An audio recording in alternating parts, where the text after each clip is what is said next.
Chair, I'm going to give him this one. Never district councillors. Twongera okweteekamu ekitiibwa eky'okutuyita ba district councillors. Okweteeka mu level ez'abaamagombolola tukyeggyemu. Council tugirangira ebbanga. Ne twetegeka nnyo ne tuyomba n'ekumi ku twali tetutula mu council. Bwe tuba tujja mu council twambale ng'abakulembeze abasaana district. Nga tujja mu council twambale ng'abakulembeze abasaana district. Unfortunately, Honorable Sempaka tali mu house cut.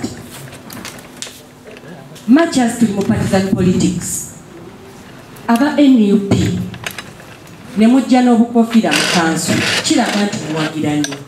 But is it the dressing code as highlighted by law? Twice amateeka ge tuyita standards of procedure.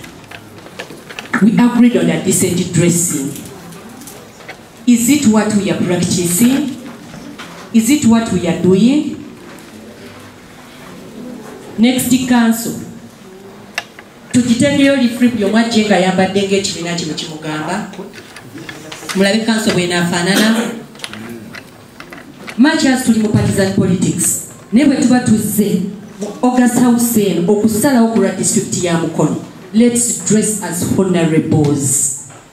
Abaami mulekera okwambala bu jackets, mwambale coats.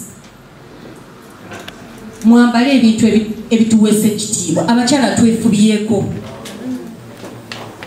Twefubyeko abakyala. Era if I happen to give credit ku bantu abasinze okwambala obulungi omwaka guno, the ladies take it. So abaami mwerwane. Engoye ate ez'abaami za ssente entono okusinga. Thank you so much.